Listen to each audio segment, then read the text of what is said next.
Welcome to Talking History, a series of talks from the Farnham U3A World History Group. The views expressed in this talk are representative of the views held at the time of the material being discussed. They do not necessarily represent the views of the speaker, the Farnham U3A World History Group, nor the team at the Mr. T podcast studio. In this talk, Alan Freeland tells us about the English writer, philosopher and art critic John Ruskin. John Ruskin, 1819 to 1900. So let me just start by giving you a brief overview of who this man was before we get into the detail of it. So John Ruskin was one of the most influential art critics, social thinkers and commentators of the Victorian era.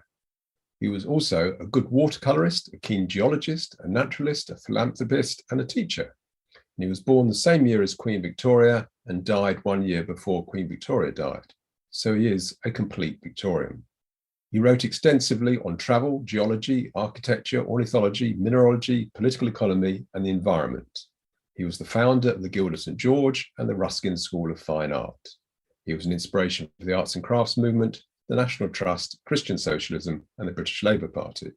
In all, his literary works amount to 39 volumes and over 9 million words. And he wrote, "I am never satisfied that I've handled a subject properly until I've contradicted myself at least 3 times. His writing, whilst very insightful, very eloquent, very descriptive, is also very, very verbose. He is not an easy read, nor easy to summarise. He used art to help him see more clearly how the world works and how society works, and he used his insight, his passion, and his enthusiasm to try and make the world a better place. He was complimented in his lifetime with the title word painter, i.e. someone who could use words to paint a vivid picture. He somewhat regretted that his accolade was not a thinker." So hopefully that's giving you a bit of an overview of why many think he is important. In this talk, I propose to cover his life achievements in 5 parts. First, his legacy, so we can see what influence he still has today. Second, his biography, so we can get to understand the man and his purely aesthetic relationship with women. Third, his role as artist, art critic, and art historian. And we'll look at a couple of examples of his skill as a word painter and his deep knowledge of nature, and also how he sought to ruin the artist Whistler because of Whistler's moral values. His multi-volume book, Modern Painters, will be a source here.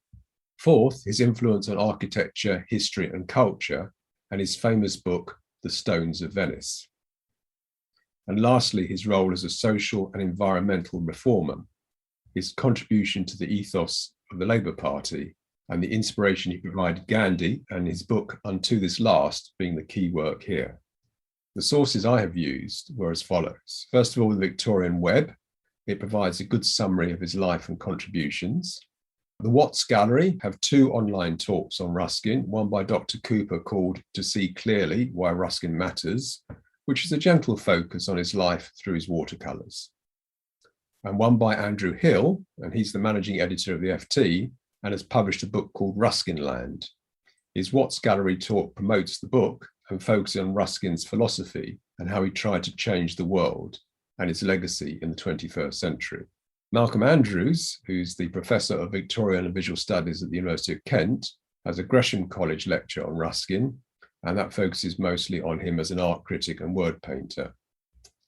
And the Yale Centre for British Art has a lengthy 1 hour, 23-minute video on the background to and themes of their 2019 exhibition called Unto This Last, 200 Years of John Ruskin. There's also a delightful, poignant little book, a 30-minute read called Ruskin's Rose, which focuses on his relationship with Rose Latouche and Saint Ursula and his mental health following the death of Rose Latouche. In addition, all of Ruskin's major books are available digitized online. I've read many hours of these, just a tiny fraction of what he's written. And apart from the books Ruskin Land and Ruskin's Rose, all the rest are available without charge if you want to follow up any of the topics afterwards. So first then to his legacy. I'll provide a disparate set of examples to show how his memory and his thinking live on today. Ruskin, Florida, was established in 1910 as a community built upon Ruskin's belief in the combination of work, art, and education being necessary for a good, fulfilled person. Children paid for their education through work. Today, Ruskin is a small town of 17,000 people. They've kept the name, but there's little left of the original ethos. Ruskin said, "Fine art is that in which the hand, the head, and the heart of man go together." Ruskin was one of the first to document the environmental impact of industrialization on the planet and to try to get those in power to pay attention and legislate. In this country, he is remembered by having a memorial in Poets' Corner in Westminster Abbey. His contemporaries, who also have memorials there, include Matthew Arnold, Lewis Carroll, George Eliot, Gerald Manley Hopkins, Henry Longfellow, and William Wordsworth. He declined an offer to be buried in Westminster Abbey and instead is buried at his home on Coniston Water. The BBC series In Our Time has a programme dedicated to him. And in 2019, on the bicentenary of his birth, the BBC posed the question, was Ruskin the most important man of the last 200 years? The article is written by Daisy Dunn, and she starts her article, "If we think of John Ruskin at all today, it tends to be as the buttoned-up Victorian who was so repulsed by his wife Effie Gray's pubic hair that he could not consummate their marriage." The anecdote, which was actually invented in the 20th century, has overshadowed the fact that Ruskin was one of the most influential figures in modern history, inspiring everyone from Charlotte Bronte to Mahatma Gandhi and the founders of the UK's National Trust. An artist, critic, and social reformer, he was born in London on 8th of February 1819, the same year as Queen Victoria, and he was without question, one of the most important Victorians of all. Good old BBC. If there isn't a royal angle or a football angle, then the assumption is we won't pay attention without some graphic sex talk. London has had a blue plaque scheme since 1866, so it's a puzzle to me why in 1925 London County Council decided to erect this non-blue version of the famous plaques outside his now demolished house at 26 Herne Hill in Lambeth. Outside of his writings and the very significant impact he had on people he met and who read his work, his most tangible legacies are to do with education.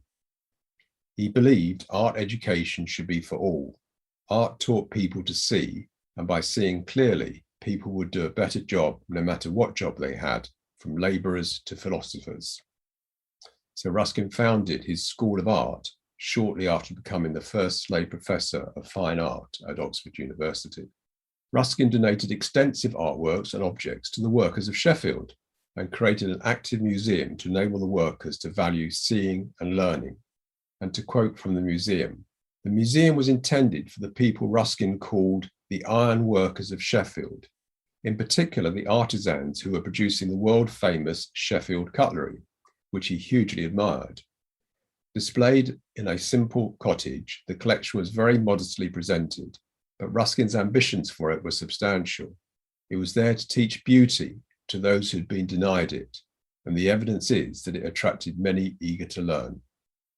And it still attracts many today.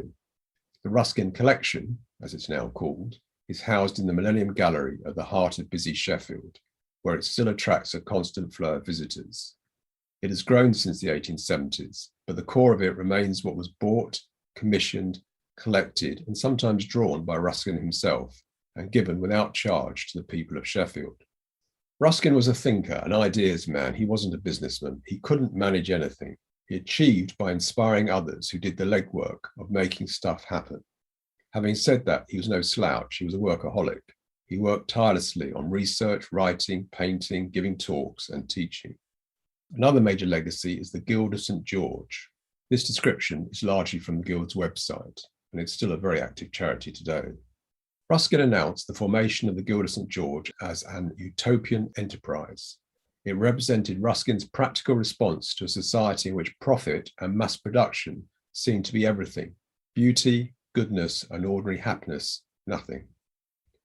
Ruskin made it clear in a monthly series of letters to workmen and labourers of Great Britain that the ambitious aim of the Guild was to make Britain a happier place to live in. "I have listened to many ingenious persons," he wrote, "who say we are better off now than ever we were before, But, he went on, we cannot be called as a nation well off while so many of us are living in beggary. In other words, for Ruskin, no nation could be called rich if its cities were ugly, its countryside polluted, and its people poor, hungry, and ignorant. And he asked those who agree with him to join in establishing a national store instead of a national debt. In practice, the Guild's efforts were focused on quite modest ideals. He targeted three main areas of English life in need of support and improvement: art education, craft work, and the rural economy. He hoped to promote the understanding and appreciation of good art, to encourage craftsmen rather than mass production, and to revive what we should now call sustainable agriculture. He was trying to create, in effect, an alternative to industrial capitalism. Today, the Guild manages the Ruskin collection at the Sheffield Museum and runs various events to strengthen communities, promote nature, art, and well-being. Ruskin also purchased some 13 acres of land near Sheffield, which was eventually sold when the Mayor of Birmingham gave Ruskin 20 acres of land in the Wyre Valley in Worcestershire. And the Guild today runs Ruskin Land, an area which has grown to 100 acres of mostly oak woodland with 2 farmhouses, a sawmill, an orchard, and a wildflower meadow. It offers visitors work and learning opportunities and a chance to appreciate beauty. And the John Ruskin Prize was inaugurated in 2012 by the Guild, and the prize aims to uphold John Ruskin's beliefs, an impassioned critic not only of art but of society and life. He believed that art has the power to expose universal truths and that a good artist should do just that. So those examples are a bit serious and worthy. So let's take a look at some more commercial companies using the name Ruskin to promote their ethos. Any company wishing to emphasize its high levels of design and craftsmanship will today be tempted to associate themselves with Ruskin. And I provide just a few examples out of very, very many, just to emphasize how his thinking and ideals pervade all types of business. First, there is the apparel designer Ruskin London, who have named the company after him. On their website, they write, "We believe that craftsmanship is the quality that comes from working creatively and intelligently with the greatest patience and attention to detail. It is a quality for the preserve of those who have practiced and refined their skills over the course of a career. It is the quality that defines Ruskin." I agree. I think that reflects Ruskin the man well. Ted Todd writes the following about their wood flooring products, Ruskin. "It's not hard to connect emotionally, viscerally even, with the exceptional 400-year-old French oak and wonder what stories each plank, panel, chevron, and herringbone block has to tell. Our most experienced craftspeople certainly connected when we presented this scarce resource to them, daring them to experiment on a fragment of such a treasured material. The result, a lovingly crafted floor with gorgeous hand-rolled edge detailing and beautiful tones that dash across the floor. Practically, Ruskin is hard to beat too. Sorry, but I think marketing have got overboard with this one. Or perhaps you're in the mood for some spode china. The Ruskin house range could be just the thing.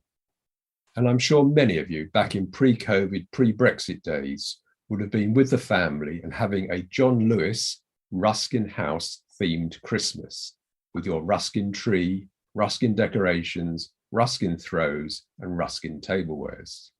Or perhaps your Land Rover Discovery doesn't quite exude the craftsmanship that you feel your lifestyle demands, and you have used Ruskin design to upgrade the leather interior. And still on coverings, Ribelli is one of the 3 most exclusive fabric designers in Italy, possibly the world. Their only outlet in the UK is in Chelsea Harbour, which tells you all you need to know about prices. Their Ruskin range of crinkled damask fabrics comes in 18 colour options. But to fully experience the Ruskin effect of creating something beautiful with your own hands, may I recommend to you the Ruskin Home Build, a Renaissance-style 4-bedroom property inspired by the arts and crafts era and called Ruskin. A mere £320,000 for the house design and material. All you have to do is provide the land and the labour. Gosh, after all of that, I think we could do with some refreshment. How about a craft beer? Kirby Lonsdale Brewery describes its Ruskin beer thus: brewed using fine Maris Otter malted barley, complemented with Magnum and Brewer's Gold hops to give a fruity and spicy characteristic with a lasting dry finish. I'm not sure many learned historians would describe Ruskin as fruity and spicy, but a lasting dry finish is very appropriate. So who was Ruskin? The National Portrait Gallery writes this. This portrait of him as a child was commissioned by his father. At the time, the Ruskin family lived in Hunter Street near the British Museum, and Ruskin sat to the portrait painter James Northcote in his studio in Argyle Street. The resulting portrait cost 40 guineas and was described by Ruskin in his autobiography thus: I am represented as running in a field at the edge of a wood, with the trunks of its trees striped across in the manner of Sir Joshua Reynolds, whilst two rounded hills, as blue as my shoes, appear in the distance, which were put in the painter at my own request, for I'd already been once, if not twice, taken to Scotland. I don't remember anything about my life at age 3.5, but I certainly doubt I'd have been telling any adult how to do their job. And despite the inclusion of a dog in the picture, Ruskin never had anything to love as a child. He was the only child of older parents. Ruskin's father, John James Ruskin, was a highly successful sherry and wine importer and the manager of a partnership with Telford and Domecq, of Alan Domecq fame. Being the son of a merchant meant Ruskin was often an outsider and looked down upon by the titled. Both parents were hugely protective and ambitious for him in different ways. John James was passionate about literature, loved Byron, Shakespeare, and Walter Scott, and installed in the young Ruskin a love of literature and writing. His mother, Margaret, was an evangelical Christian and made Ruskin read the Bible every day, committing large parts of it to memory. Ruskin writes of his father, his ideal of my future, now entirely formed in conviction of my genius, was that I should enter at college into the best society, take all the prizes every year and a double first to finish with, marry Lady Clara Vere de Vere, write poetry as good as Byron's, only pious, preach sermons as good as Bizet's, only Protestant, be made at 40 Bishop of Winchester, and at 50 Primate of England. Those of you with a more literary bent will know that as well as being a real person, Lady Clara Vere de Vere is also the title of a poem written by Tennyson in 1842, when Ruskin would have been in his 20s. The poem has the line, "Kind hearts are more than coronets." But perhaps more relevant to our story, the poem tells that Lady Clara rebuffed a young but low-born man who loved her, and he goes on to commit suicide after her rejection. It's a good job Ruskin never proposed to Lady Clara Vere de Vere. Being the only child of two such passionate and devoted parents, Ruskin never recovered from their care. He was born at home in Brunswick Square, Bloomsbury, just south of St Pancras Station. Lancaster University have a Ruskin library and a Ruskin research facility, and they wrote this about his childhood. He was allowed only the simplest toys, a ball, a bunch of keys, and some wooden bricks, and was strictly required to occupy himself. Ruskin wrote, "The law was that I should find my own amusement. As a consequence, by his 4th year, he was content to pass a day at home in Brunswick Square by, quote, tracing the squares and comparing the colours of my carpet, examining the knots in the wood of the floor, or counting the bricks in the opposite houses." Without quite saying so, Ruskin is describing an education in looking patiently and closely and accurately. And he tells us that his eye for visual detail was so acute that when he was brought for the first time to Northcote's studio in Argyle Street, he said, "I'd not been 10 minutes alone with him before I asked, 'Why are there holes in this carpet?'" I have a hunch that despite all his good work, if I had been rooting for Ruskin in our House Fire debate, he would have fared no better than Machiavelli. In 1823, the family moved to 28 Herne Hill, where Ruskin spent the rest of his childhood. According to the lecture by Malcolm Andrews, and I quote, "The Herne Hill garden was renowned all over the hill for its pears and apples. The garden was indeed Ruskin's first taste of an earthly paradise." Though taste may not be quite the right word, for Ruskin writes, "The differences in primal importance with which I observed between the nature of this garden and that of Eden as I had imagined it, were that in this one all the fruit was forbidden and there were no companionable beasts. His mother didn't allow him playfellows. Ruskin was homeschooled in his early years and would sometimes accompany his father on business trips to fine country houses all across Britain. On these journeys, he grew to love and appreciate different landscapes and different weather patterns. The fine houses gave him opportunity to study architecture and sometimes to see their collections of fine paintings. Malcolm Andrews again. Ruskin credited his analytical skills on his lack of toys and the fact that he had to entertain himself. The Italian politician and writer and person who did much to bring about the unification of Italy wrote of Ruskin, "He has the most analytical mind in Europe." He also had a rich imagination, having been brought up on Shakespeare, Byron, Walter Scott, Homer, and Robinson Crusoe. His father was also a painter and a gifted storyteller of improvised stories. Ruskin, at the age of 13, was given for his birthday a book of poems about Hannibal passing through the Alps and of Venice, illustrated by the painter Turner, and this captured his imagination.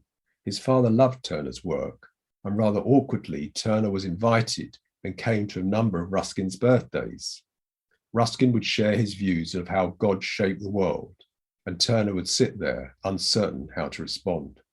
Ruskin felt art should be both truthful and beautiful, but should also capture God's hand in what you experience, and he felt Turner captured this better than any of the great masters of history. So Ruskin combined three impressive skills: the ability to look and notice great detail, analytical skills to determine the significance of that detail, and a great imagination to weave a story from those details. Ruskin's parents liked to travel in Europe, and Ruskin particularly enjoyed the landscapes of the Alps and the architecture of Venice. Ruskin's first love was geology, and his first ambition was to become president of the Geological Society. But his father was keen on Turner's paintings and drawings, and it was probably this that caused him to start his career in the world of art. Ruskin visited Venice 11 times, and it was Ruskin that turned Venice from an unfashionable, decaying town to a tourist-plagued attraction. Ruskin's first visit to Venice was in 1835 at the age of 16, and the city had a lifelong influence on him, both emotionally and intellectually.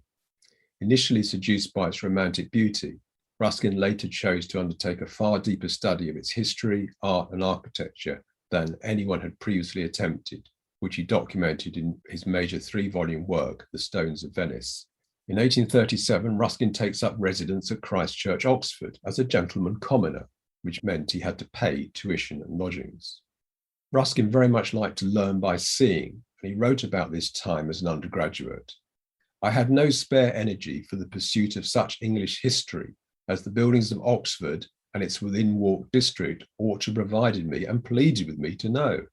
If any of my tutors had only the sense to stop off the books I did not like and take 2 or 3 summer afternoon walks with me to Godstow and Abingdon, telling me what the places meant, I count that it would have saved me 7 years of strong life, spent in figuring out for myself what I might have been told in a summer term." I've struggled to determine what exactly Ruskin read at Oxford. From his autobiography, he talks about the classics, Greek history, and Greek language, which he struggled with, and he studied Latin, mathematics, and geometry. And it was during his time as an undergraduate at Oxford that he started a more serious and structured study of architecture and cultural history, and he develops his skills as a writer and artist. Indeed, it was his ability to knock up a quick sketch that endeared this rather eccentric, self-opinionated young man to those undergraduates with whom he made friends. His mother also took up residence in Oxford, and every day Ruskin would have tea with his mother. At the weekends, his father would join them. Not the normal sort of undergraduate life, and not an approach that is going to make getting to know girls easy. Shortly after graduating, Ruskin published the first volume of Modern Painters, which was a passionate, eloquent, and analytical defense of Turner's landscape paintings. The Art Academy at the time was in love with landscape paintings in the pre-Christian classical style and ignored Turner. Such was his father's fear that this book would ruin Ruskin's career, that Ruskin had to publish the first volume anonymously. It was signed, "A Graduate of Oxford." But let's turn next to Ruskin's love life. His first love was Telford and Domecq, daughter of his father's partner in the wine business. The teenage Ruskin had no idea about how to interest a teenage girl. He tried wooing her with tales of the Spanish Armada and the battles of Waterloo. Now, this may work with the Farnham U3A history group, but he received mockery and ridicule from Adele and her sisters, and it clearly remained a painful memory. 50 years later, Ruskin writes, "The fiery furnace of the four sisters reduced me to a mere heap of white ashes in 4 days." Adele and her 3 sisters eventually marry into French aristocracy. One hopes Ruskin's love life will improve. It doesn't. It gets worse. Effie Gray was a family relative, and when 12-year-old Effie Gray challenges Ruskin to write her a fairy story, this he does, calling it The King of the Golden River. It is published at the end of 1850. It is his only published work of fiction. It is a work of Christian sacrificial morality and charity, and it's set in the alpine landscape Ruskin loved and knew so well, and it remains his most translated work. Effie Gray was from a large family and very sociable. The courtship is done almost entirely by letter, and on the 10th of April 1848, at age 29, Ruskin marries Effie, then age 19, at her home, Bowserwell in Perth, once the residence of the Ruskin family. It was the site of the suicide of Ruskin's grandfather, John Thomas Ruskin.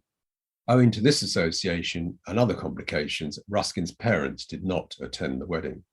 They honeymooned in Normandy. Here, Ruskin admired the Gothic architecture. The next year, 1849, Effie and John Ruskin visited Venice. For Effie, Venice provided an opportunity to socialize, while Ruskin was engaged in solitary studies. In particular, he made a point of drawing the Golden House, the Palazzo Santa Sofia, and the Doge's Palace, because he feared they would be destroyed by the occupying Austrian troops. The marriage lasted 5 years before Effie filed and was granted a divorce on the grounds of non-consummation, a charge that Ruskin confirmed. Many have guessed at what the reason was for the non-consummation, but no one knows. All we know is that Ruskin said he was repulsed by her naked body. 5 years later, in 1858, the wealthy Latouche family engaged Ruskin to teach their daughters drawing and painting. Rose was 9, and Ruskin was much taken with her, and when she was in her late teens, he eventually proposed marriage.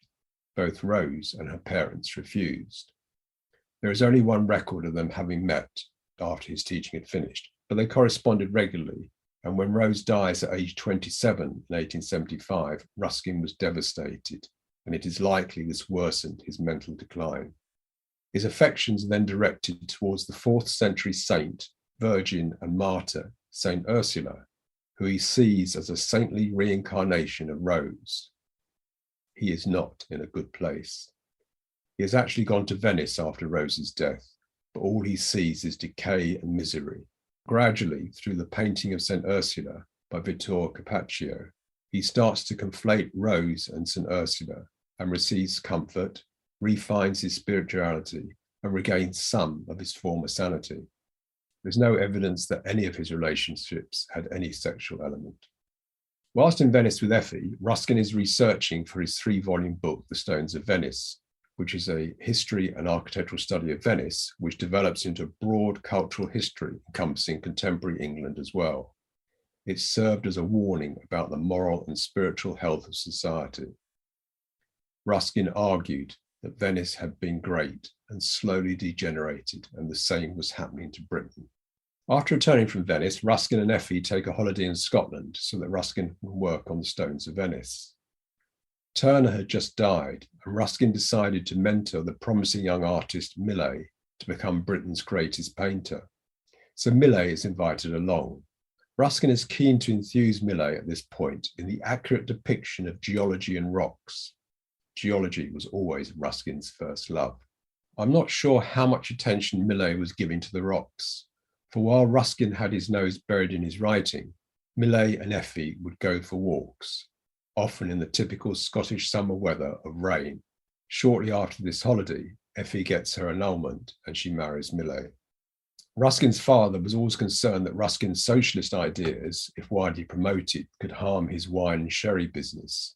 So out of respect to his father, Ruskin didn't promote them. This all changed after his father's death, and in the 1860s saw Ruskin increasingly turn to matters of social concern. He gives talks on the role of women and writes up his speech in a paper called Of Queen's Gardens. In it, he accepts the Victorian view that a woman's role is to run the home, but forcibly argues it should not be confined to the home and should not be subservient to men. Here is one quote. The relations of the womanly to the manly nature, their different capacities of intellect or of virtue, seem never to have been yet estimated with entire consent. We hear of the mission and of the rights of women, as if these could ever be separate from the mission and the rights of man, as if she and her lord were creatures of independent kind and of irreconcilable claim. This at least is wrong, and not less wrong, perhaps even more foolishly wrong, is the idea that woman is only the shadow and attendant image of her lord, owing him a thoughtless and servile obedience, and supported altogether in her weakness by the preeminence of his fortitude. This book proved to be one of Ruskin's most popular and was regularly awarded as a Sunday school prize. In 1864, his father dies, leaving Ruskin around 10 to 13 million pounds in today's money. One of his first actions was to support the housing work of the social reformer Octavia Hill. He bought 8 properties in Marylebone to aid her philanthropic housing scheme, and 10 years later, Octavia Hill had managed to attract further investment and was providing social housing for 3,000 tenants. Also in the 1860s, he wrote a letter saying he often visited the British Museum to look at penguins to cure his states of disgust and fury. This may be an example of the deep despair and depression that was to mark his later years. So if you're feeling a bit melancholy, do try penguins. In 1869, Ruskin is appointed as the first slave professor of fine arts at Oxford University. An incident occurs that shows us Ruskin's charisma and reputation. William Morris, founder of the arts and crafts movement, was invited to lecture on art and plutocracy in the hall of University College. Stephen Gwynne was an undergraduate at the time and attended the lecture. He writes, "The title did not suggest an exhortation to join a socialist alliance, but that is what we got. When he ended, the master of the university, Dr. Bright, stood up and instead of returning thanks, protested that the hall had been lent for a lecture on art and would certainly not have been made available for preaching socialism.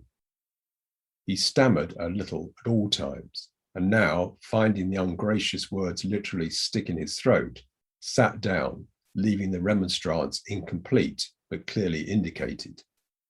The situation was most unpleasant. Morris at any time was choleric, and his face flamed red over his white shirt front.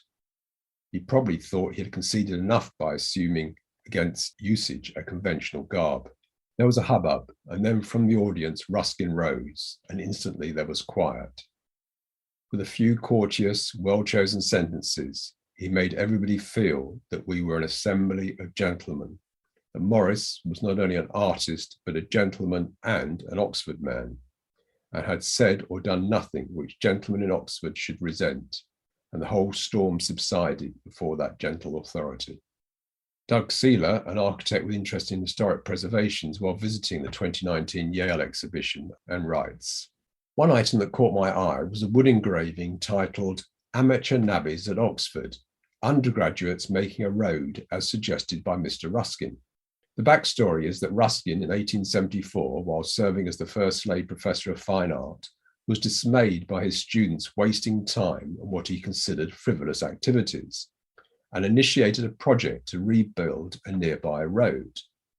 The old road at North Hinsky had been subsumed in a swamp, and the local people suffered much from cholera. The effort to rebuild was widely reported, and the students became a spectacle, ogled and laughed at by people of all classes, from the top hat-wearing bourgeois on the right to the rural labourers sprawled on the bank.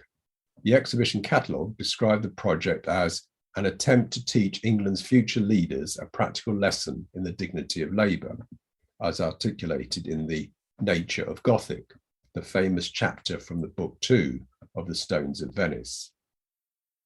The book was not only an important essay arguing in favour of Gothic architecture and the use of ornament, but it is also the first time he wrote about the place of labour in an industrial world and the role of economic political systems on people and society, and he particularly railed against the dehumanising effects of the division of labour. One final point about the project is that it was a formative experience for those involved, which included, among others of note, Oscar Wilde. Though only briefly involved, he later wrote of the experience, "Ruskin worked with us in the mist and the rain and mud of an Oxford winter, and our friends and enemies came out and mocked us from the bank. We did not mind it much then, and we did not mind it afterwards at all, but worked away for 2 months at our road. And what became of the road? Well, like a bad lecture, it ended abruptly in the middle of a swamp." In 1871, Ruskin buys Brantwood House overlooking Coniston Water in the Lake District, and from the following year, it became his main residence for the rest of his life. The final decade of his life was a sad affair. A series of strokes and depression left him very much a recluse. He hardly spoke and wrote even less. There was the occasional visitor, and he was looked after by Joan Severin, his second cousin. He died just before his 81st birthday on the 20th of January 1900. As he had wished, the last things he saw before dying were the Turner pictures that covered his bedroom walls. He is buried in Coniston Churchyard. The house and contents were left to Joan Severin and her family. We now turn briefly to his paintings before looking at his role as an art critic. Among Ruskin's numerous drawings from nature are dozens of life-size studies of leaf sprays. As a boy, in order to train his eye and his hand, Ruskin would bring in a freshly gathered branch from outdoors, and while his father read aloud to him for half an hour after breakfast, Ruskin would challenge himself to finish a full-scale pen and ink drawing of the foliage and fill it with the rapid watercolour washes. Later, when he was running the drawing school at Oxford that he set up, he produced many studies like this. Hundreds of such drawings were donated to the school in the 1870s. I'm sure, like me, you spent a lot of lockdown in local walks with an opportunity to study nature more closely. On one occasion, I noticed some oak leaves. I wouldn't have paid them any attention before, but they reminded me of the sketch by Ruskin. As well as rocks and plants, Ruskin was intrigued by clouds and light and loved landscapes. Being of independent means, he never sold his paintings. They were for his own education and for the education of others. Most he donated to the Ashmolean or the Sheffield Museum, or used in his painting and drawing classes. Ruskin loved the Alps and visited many times, and he sketched, painted, and recorded the nature that he saw. He wasn't concerned about producing a finished work that could be exhibited, but in recording what he saw, and just as importantly, what he felt. Ruskin's role as an art critic and his renowned skill as a word painter we will look at next. This ditty from the magazine Punch that shows the impact his criticisms could have on an artist. "I take some paints, hears no complaints, and sells before I'm dry. Till savage Ruskin, he sticks his tusk in, and now no one will buy." Ruskin as an art critic. So Gaspard Duguay, also known as Gaspard Poussin, was a noted French landscape painter, admired by Thomas Gainsborough and John Constable, amongst others. But Ruskin could not abide his painting of trees. When Ruskin critiques a painting, he critiques each and every aspect of it. And as far as Gaspard Poussin's trees were concerned, Ruskin says the trunks are just not realistic. They don't follow what he has observed. They're shown tapered and resembled not so much the trunk of a tree, but more a carrot or a parsnip. Now, I enjoy nature and often take walks in the countryside, and I must have seen millions of trees in my time. But it wasn't until I read Ruskin's Modern Painters that I learned something obvious about trees. And with regard to ordinary English trees, and those explicitly mentioned by Ruskin are the oak, elm, ash, hazel, willow, birch, beech, poplar, chestnut, pine, olive, and ilex, he writes, "Neither the stems nor the boughs of any of the above trees taper, except where they fork. Wherever a stem sends off a branch, or a branch a lesser bough, or a lesser bough a bud, the stem of the branch is, on the instant, less in diameter by the exact quantity of the branch or bough that they have sent off. This law is imperative, and without exception, no bough, nor stem, nor twig ever tapering or becoming narrow towards its extremity by a hairbreadth, save where it parts with some portion of its substance at a fork or a bud. So that, if all the twigs and sprays at the top and sides of the tree, which are and have been could be united without loss of space, they would form a round log of the diameter of the trunk from which they spring. This is the kind of observation, the seeing clearly, that Ruskin is famous for. On average, we look at a painting in a museum for about 20 seconds. Ruskin would argue that this is not nearly long enough to see the painting, let alone understand it. He talks about studying a painting for an hour. A great painting should be both true to the form of its subject, but also true to the emotional impact of the subject. A painting needs to reach the soul with poetry, as well as the eyes with form, line, and colour. What Ruskin does is give us eyes to see and imagination to appreciate. Here are his comments on Edwin Landseer's The Old Shepherd, Chief Mourner. Take, for instance, one of the most perfect poems or pictures, I use the word synonymously, which modern times have seen, The Old Shepherd's Chief Mourner. Here, the exquisite execution of the glossy and crisp hair of the dog, the bright, sharp touching of the green bough beside it, the clear painting of the wood of the coffin, and the folds of the blanket are language clear and expressive in the highest degree.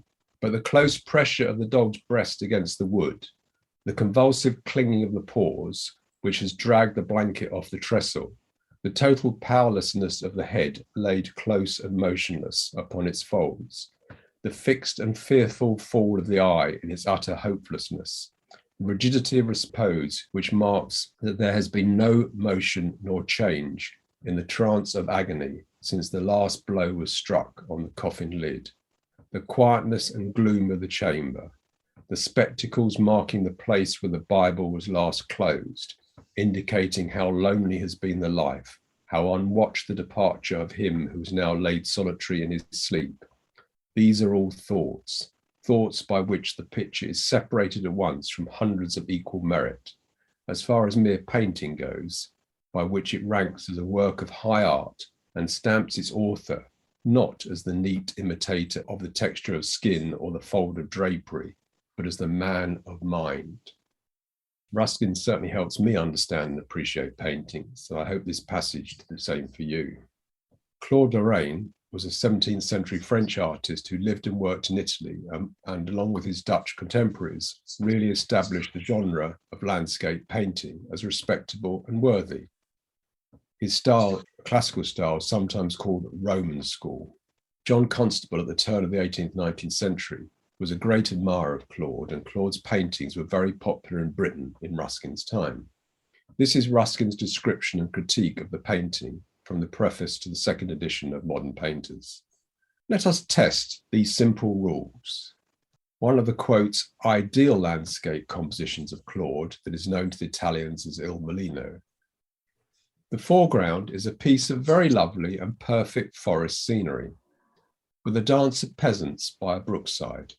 Quite enough subject to form, in the hands of a master, an impressive and complete picture. On the other side of the brook, however, we have a piece of pastoral life, a man with some bulls and goats tumbling head foremost into the water, owing to some sudden paralytic affliction of all their legs. Even this group is one too many. The shepherd had no business to drive his flock so near the dancers, and the dancers will certainly frighten the cattle. But when we look further into the picture, our feelings receive a sudden and violent shock by the unexpected appearance, amidst things pastoral and musical, of the military. A number of Roman soldiers riding in on hobby horses with a leader on foot, apparently encouraging them to make an immediate and decisive charge on the musicians. Beyond the soldiers is a circular temple in exceedingly bad repair, and close beside it, built against its very walls, a neat water mill in full work. By the mill flows a large river with a weir all across it. The weir has not been made for the mill, for that receives its water from the hills by a trough carried over the temple. But it is particularly ugly and monotonous in its line of fall, and the water below forms a dead-looking pond on which some people are fishing in punts. The banks of the river resemble in contour the later geological formations around London, chiefly of broken pots and oyster shells. At an inconvenient distance from the waterside stands a city, composed of 25 round towers and a pyramid. Beyond the city is a handsome bridge, beyond the bridge part of the Campagna, with fragments of aqueducts, beyond the Campagna the chain of the Alps, and on the left the cascades of Tivoli. This, I believe, a fair example of what is commonly called an ideal landscape, i.e. a group of the artist's studies from nature, individually spoiled, selected with such opposition of character as may ensure their neutralizing each other's effect, and united with sufficient unnaturalness and violence of association to ensure their producing a general sensation of the impossible. Hopefully this passage has brought to life the accolade word painter, and I think we can see how Ruskin could make or break a painter. You would be a brave aristocrat to purchase a paintings that Ruskin disapproved of. Whistler's Nocturne in Black and Gold, The Falling Rocket, painted in 1875 and was first shown at the Grosvenor Gallery in London in 1877. It was inspired by and is set in the Cremorne Gardens by the Thames in Chelsea, a celebrated pleasure resort in London. By day, populous, decorous, and charming. By night, according to one description, a nursery of every kind of vice. Whistler was an egotist who had many mistresses and fathered many illegitimate children. He argued with practically everyone in London, and he was proud of his American heritage. Just before the opening of the Grosvenor Gallery exhibition, he had been commissioned to paint a portrait of the wife of the shipping magnate Frederick Leyland to be displayed in his newly redecorated gallery, displaying his blue and white china collection. Whistler totally exceeded his brief and redecorated the whole room in a style that made his painting, not the china, centre stage. Leyland was furious and only paid Whistler £200, not 200 guineas, as agreed. Only tradesmen were paid in pounds, creatives were paid in guineas, so this was a great affront to Whistler. Whistler was also a meticulous painter and spent days on his paintings, but as part of his image, he liked to pretend that he knocked paintings up in a few hours. When Ruskin went to the Grosvenor Gallery and saw Whistler's paintings, he was in a sorry mental state following the death of Rose Latouche. But he still held his lifelong Christian beliefs that art should be a moral force for good, and he disliked Whistler's morals and lifestyle, and thought art should not be used to promote depravity, and the Cremorne Gardens were not a suitable subject for art. And this leads Ruskin to publish the following in his magazine for workers. For Mr. Whistler's own sake, no less than that for the protection of the purchaser, Sir Coutts Lindsay ought not to have admitted works into the gallery in which the ill-educated conceit of the artist so nearly approached the aspect of wilful imposture. I have seen and heard much of Cockney impudence before now, but never expected to hear a coxcomb ask 200 guineas for flinging a pot of paint in the public's face. Ruskin's harsh critique of The Falling Rocket caused an uproar amongst owners of other Whistler works. Rapidly, it became shameful to have a Whistler piece, and the critique bruised not only Whistler's pride, but also his finances. Ruskin already had a reputation of being able to make or break artists, so Whistler sued Ruskin for defamation leading to serious professional losses, and this led to the famous Ruskin-Whistler trial. Whistler asked the jury to not view his painting as a traditional painting, but instead as an artistic arrangement, and he said it was not a view of the Cremorne, which the judge questioned, and which Whistler was quoted as saying, "If it were a view of the Cremorne, it would certainly bring about nothing but disappointment on the part of the beholders." However, his case was not helped when The Falling Rocket was accidentally presented in trial upside down. His explanation of the composition didn't convince the judge.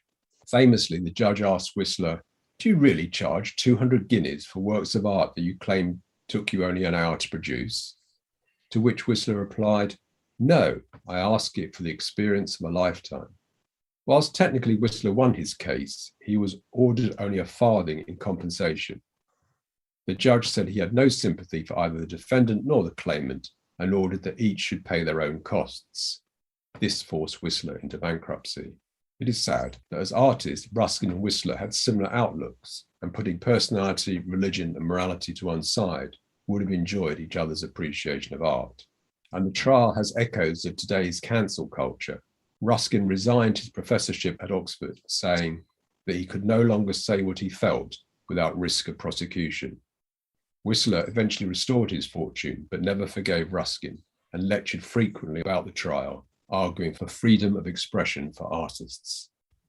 In the 3 volumes of his book, The Stones of Venice, Ruskin documents the architecture of Venice in such exquisite detail that it has been said that should Venice be destroyed, it could be rebuilt using Ruskin's book. Here is a description of the Venetian towers compared to British towers. The old tower is that of St. Mark's at Venice, not a perfect example, for its top is Renaissance, but as good Renaissance as there is in Venice. And it is fit for our present purpose because it owes none of its effect to ornament. It is built as simply as it well can be to answer its purpose. No buttresses, no external features whatever, except some huts at its base, and the loggia afterwards built, which on purpose I have not drawn, one bold square mass of brickwork, double walls with an ascending inclined plane between them, with apertures as small as possible, and these only in necessary places, giving just the light required for ascending the stair or slope, not a ray more.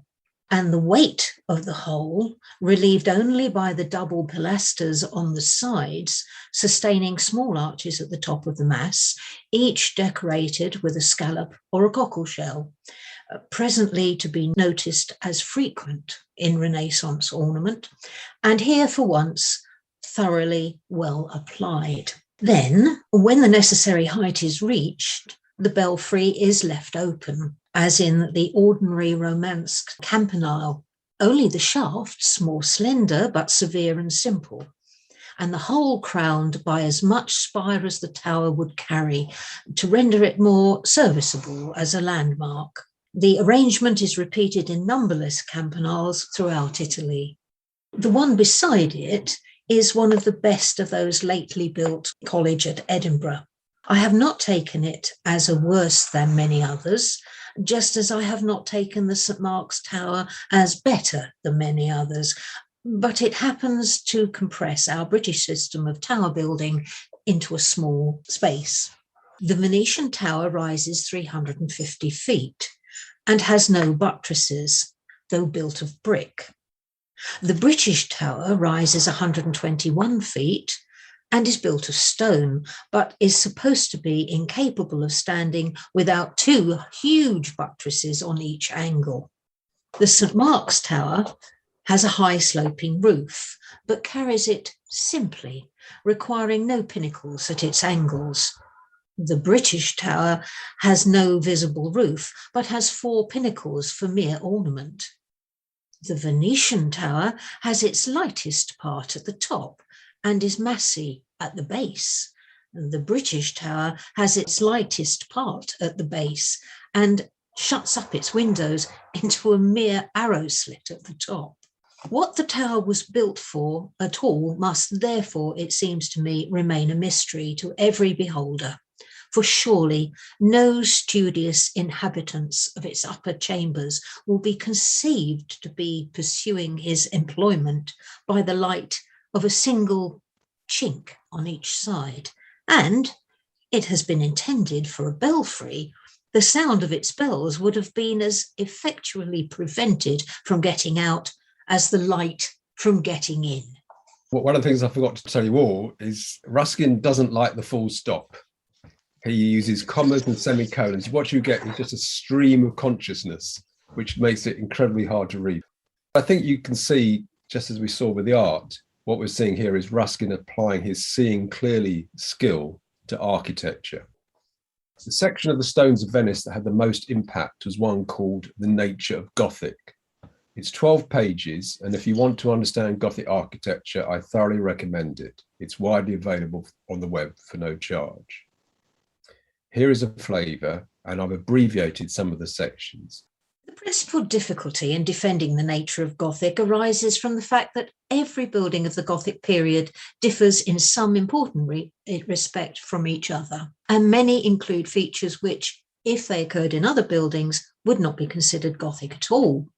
So that we have to have reason upon it is merely, if I may be allowed so to express it, a greater or lesser Gothicness in each building we examine. And it is this Gothicness, the character which accordingly, as it is found more or less in a building, makes it more or less Gothic, of which I want to define the nature. To make the abstraction of the Gothic character intelligible, that characteristic itself is made up of many mingled ideas and can consist only in their union. That is to say, pointed arches do not constitute Gothic, nor vaulted roofs, nor flying buttresses, nor grotesque sculptures, but all, or some of these, amid many other things with them, when they come together so as to have life. There are 6 characteristics of Gothicness: savageness, changefulness, naturalism, grotesqueness, rigidity, and lastly, redundance. These characters are here expressed as belonging to the building. As belonging to the builder, they would be expressed thus: as savageness or rudeness, love of change, love of nature, a disturbed imagination, obstinacy, and lastly, generosity. And I repeat that the withdrawal of any one or any two will not at once destroy the Gothic character of a building, but the removal of a majority of them will. I shall proceed to examine them in their order. And he then goes on to expand at some length, as you can imagine, on each of these characteristics. But we should note he's introduced a very interesting concept here: the character of the builder as distinct from the character of the building. And he expands on the importance of this concept. Wherever the workman is utterly enslaved, the parts of the building must, of course, be absolutely like each other. For the perfection of this execution can only be reached by exercising him in doing one thing and giving him nothing else to do. The degree in which the workman is degraded may thus known at a glance by observing whether the several parts of the building are similar or not. And if, as in the Greek work, all the capitals are alike and all the mouldings unvaried, then the degradation is complete. If, as in the Egyptian or Ninevite, through the manner of executing certain figures is always the same, the order of design is perpetually varied, the degradation less total. If, as in the Gothic work, there is perpetual change, both in design and execution, the workman must have been altogether set free. So Ruskin's love of Gothic architecture is thus built on the creativity and freedom, as he saw it, that the form gave the builders, or craftsmen as he thought of them. Man executing the art of craft is good, man toiling at repetitive labour is bad. This is how Ruskin gets from art to architecture to social concerns to political economy. In this last section, then, we look at Ruskin as a social reformer. The Smoky Postcards series, which were very popular in the days when Stoke-on-Trent was proud of its dusky image in the belief that plenty of smoke meant plenty of work. In 1884, Ruskin gives a lecture for the London Institute with the title The Storm Clouds of the 19th Century, in which he discusses the impact of industrialization on the environment. For 50 years, he had kept a diary which included daily weather conditions, colour and type of clouds. Most of the lecture is description of weather and how the weather has changed, and he does suggest a culprit for the change of weather. He recalls the first time he recognised the clouds, brought by what he calls the plague wind, as distinct in character, was when walking back from Oxford after a hard day's work. Here is his description from Matlock in Derbyshire. It is the 1st of July, and I sit down to write by the dismalest light that ever yet I wrote, namely, the light of this midsummer morning in mid-England in the year 1871. for the sky is covered with grey cloud, not a rain cloud, but a dry black veil, which no ray of sunshine can pierce, partly diffused in mist, feeble mist, enough to make distant objects unintelligible, yet without any substance or wreathing or colour of its own.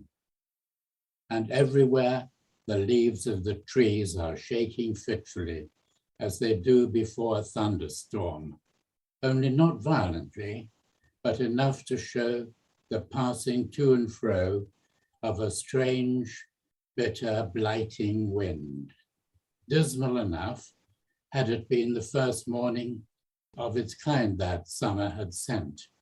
But during all this spring, in London and at Oxford, through meagre March, through changelessly sullen April, through despondent May, and darkened June, morning after morning has come grey, shrouded thus. And it is a new thing to me, and a very dreadful one. I am 50 years old and more, and since I was 5, have gleaned the best hours of my life in the sun of spring and summer mornings, and I never saw such as these till now. And the scientific men are busy as ants, examining the sun and the moon and the 7 stars, and can tell me all about them, I believe by this time, and how they move and what they are made of. And I do not care, for my part, 2 copper spangles how they move, nor what they are made of. I can't move them any other way than they go, nor make them of anything else better than they are made. But I would care much and give much if I could be told where this bitter wind comes from and what it is made of. For perhaps with forethought and a fine laboratory science, one might make it of something else. It looks partly as if the plague clouds were made of poisonous smoke. Very possibly it may be. There are at least 200 furnace chimneys in a square of 2 miles on every side of me. But mere smoke would not blow to and fro in that wild way. It looks more to me as if it were made of dead men's souls, such of them as are not gone yet where they have to go, and maybe flitting hither and thither, doubting themselves of the fittest place for them. Flowers of dead men's souls. Ruskin knows, because of his detailed observations of the climate, that the climate has changed, and suspects this is down to what man is doing to the environment. And he finishes this first lecture with that the Empire of England, on which formerly the sun never set, has become one on which the sun never rises. This must have been a powerful image for the very confident Victorians. Maire de Glace, Chamonix, in 1854, photographed by John Ruskin and his assistant Frederick Crawley.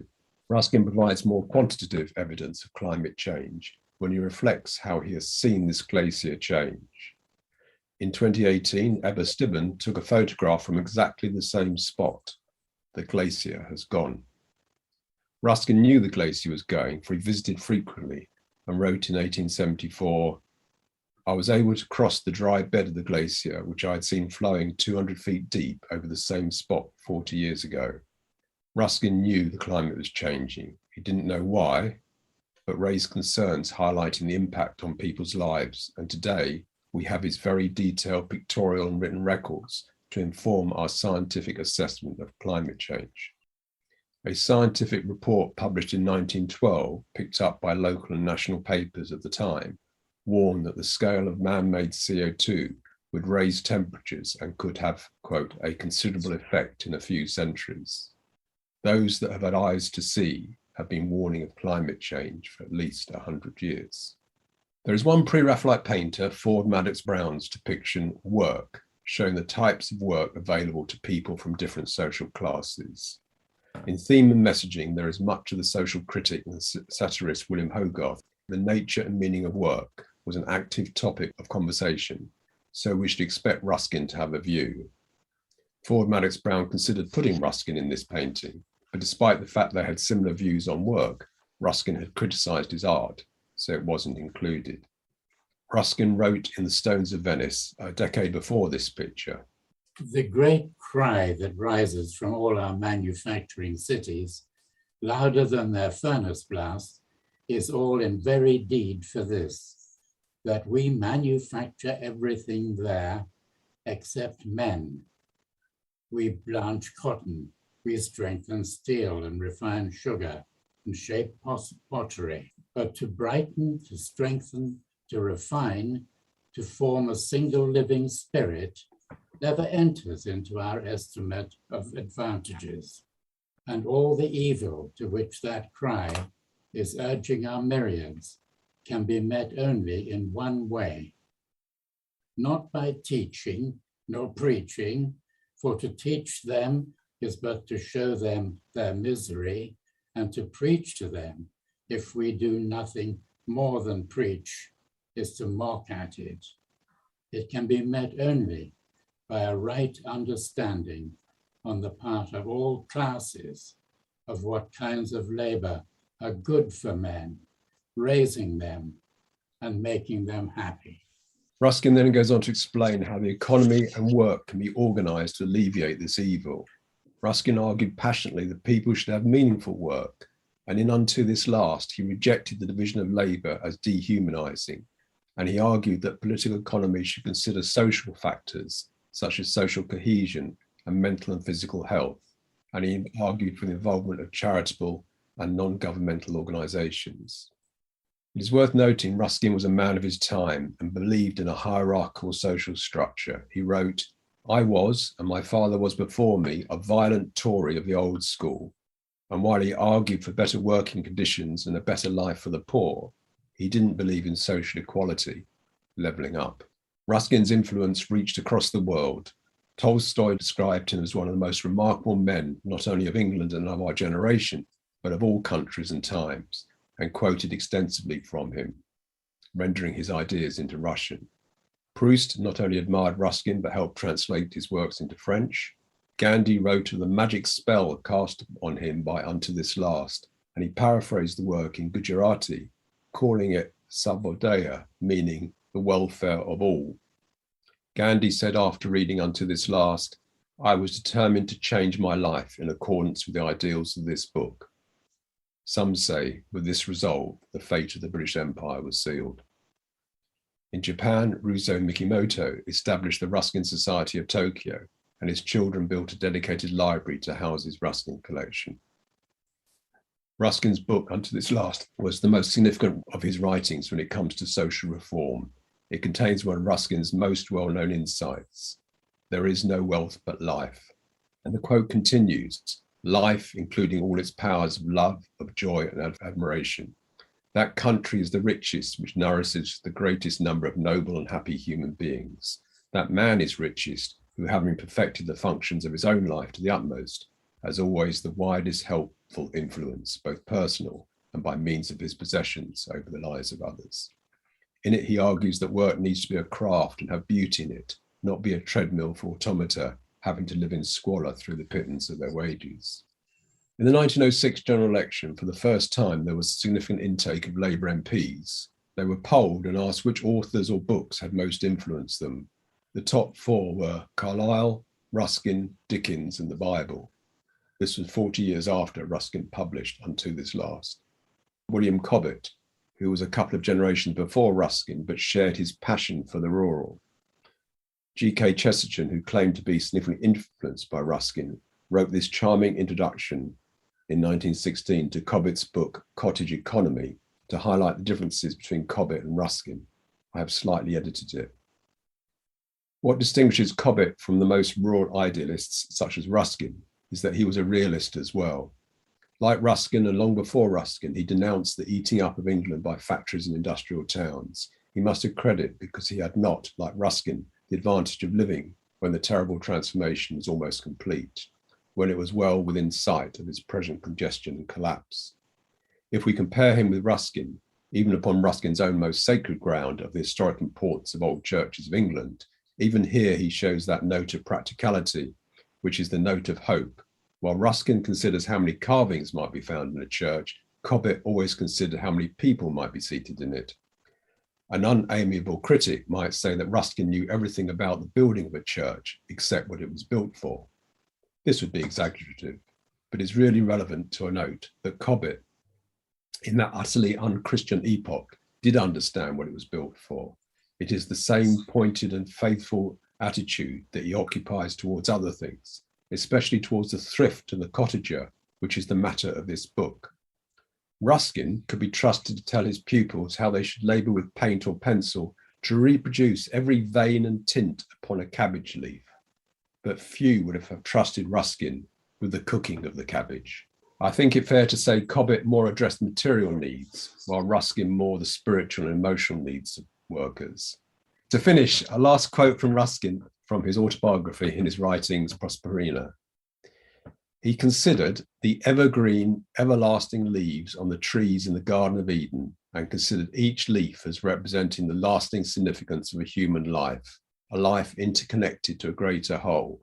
He then wrote, "Other symbols have been given often to show the evanescence and slightness of our lives, the foam upon the water, the grass on the housetop, the vapour that vanishes away. Yet none of these are images of a true human life. That life, when it is real, is not evanescent, is not slight, does not vanish away. Every noble life leaves the fibre of it interwoven forever in the work of the world."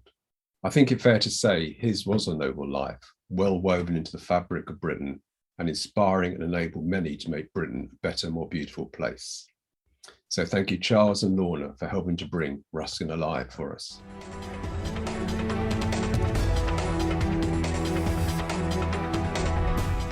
This podcast has been produced by the Mr. T Podcast Studio in association with the Farnham U3A World History Group. Thank you very much for listening to this talk.